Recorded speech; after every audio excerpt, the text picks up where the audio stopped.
Pulot gataan na ba ito?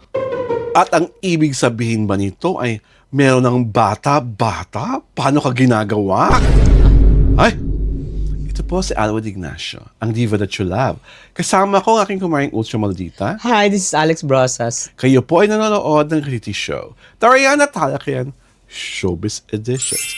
Reports have it that the couple na are being alleged as honeymooners, sina Catherine Bernardo at Mark Alcala, ay vacationing sa ibang bansa. May nagsasabi na sila ay nasa Bhutan, the most peaceful country all over the planet. Yeah. At number 2, may tumitili naman na hindi, sa Bangkok. Na of course, one of the better Southeast Asian countries as far as tourism is concerned. So Mare, ang gusto kong malaman at sana ikaw ang sumagot. Nag-file ba ng leave si Mark Alcala dahil nga out of the country silang dalawa? In all probability, he did. Okay. Kasi they will be away for about 1 week daw. Okay. So, hindi ka pa pwedeng kasi maawol ka. Oo, so diba? dapat mag-file ng vacation leave. Diba? At saka, parang, tawag dito, the logic and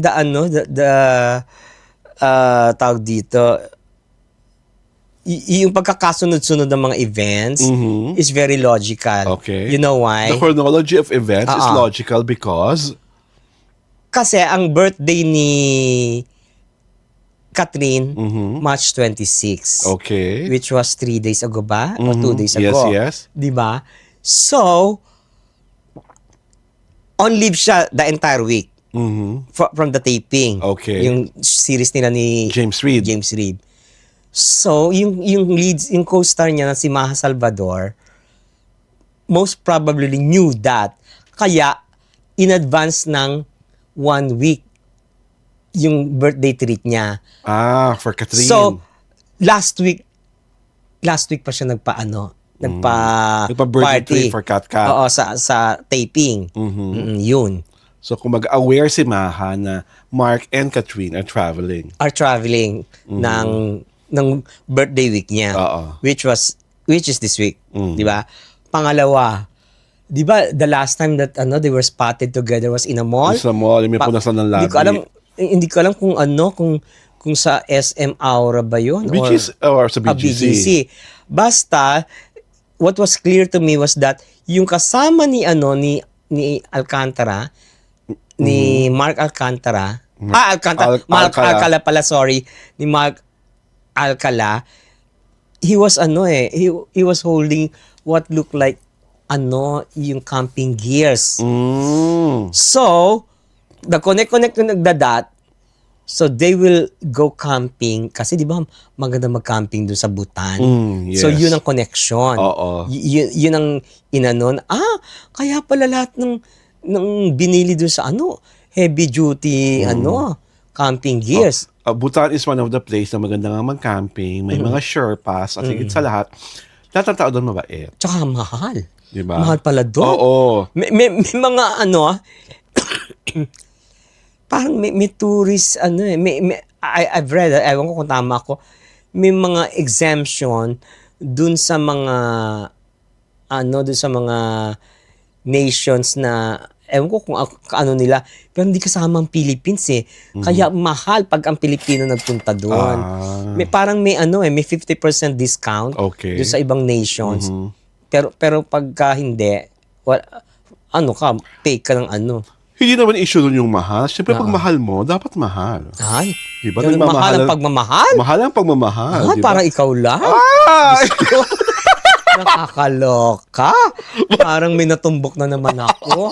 Diyos ko. Sa akin napunta. Hindi naman ako ang topic. Ay, alam mo naman, sa akin ko, dali ko sarili ko, no? Baliw ka ba? Di ba nagbibigay ka na ng mga mahal sa mahal mo? Pinakamahal. Ay! Diba? Akala mo ba?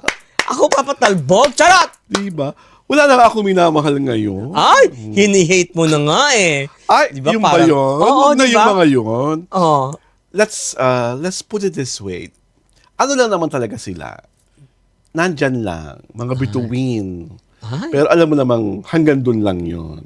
parang hindi eh. Talaga ba? Oo, parang pinupush eh. Yun ang understanding ko eh.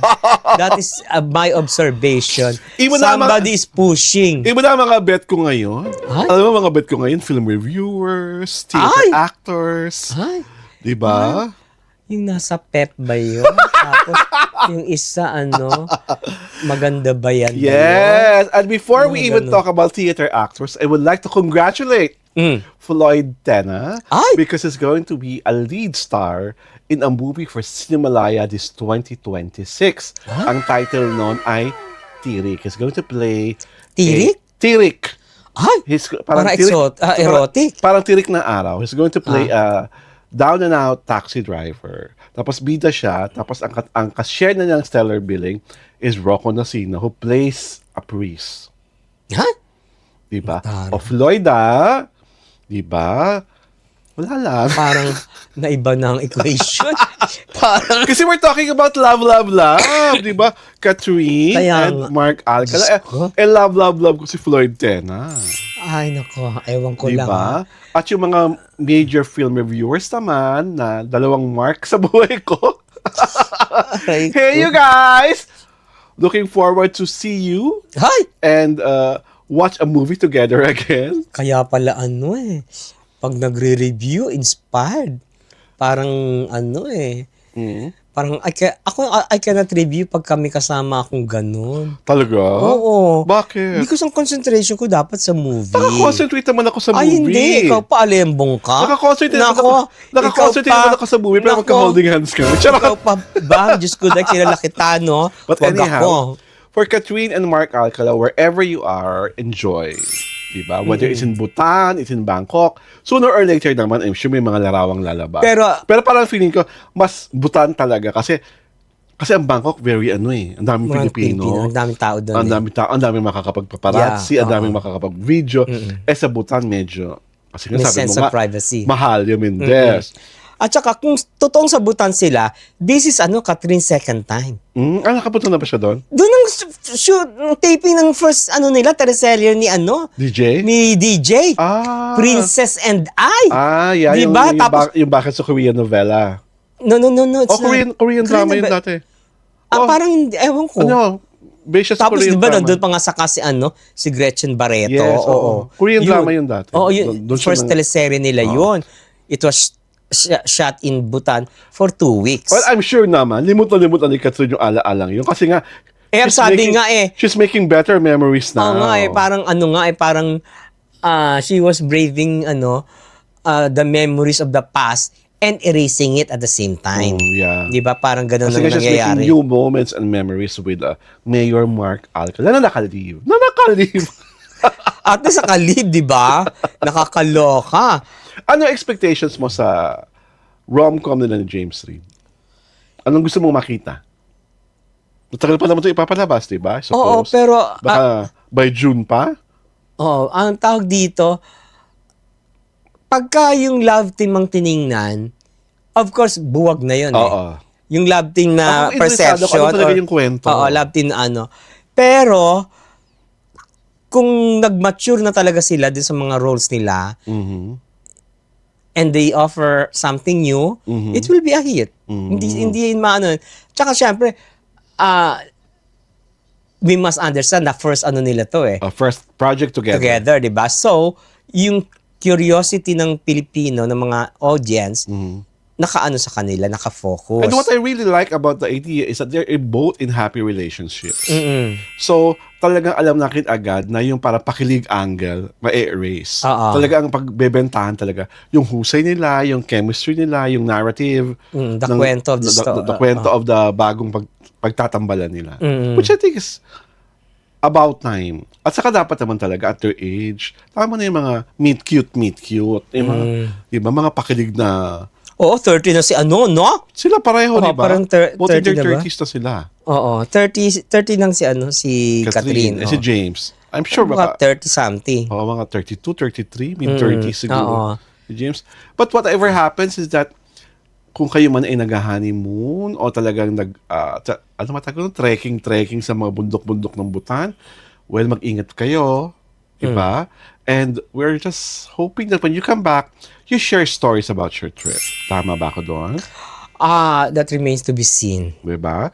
And yes, this is Alwin Ignacio, the diva that you love, together with Miss Kamaring Ulcia Maldita. Hi, this is Alex Brosas. And you are watching the Kitty Show. Tarayan at Talakayan Showbiz Edition.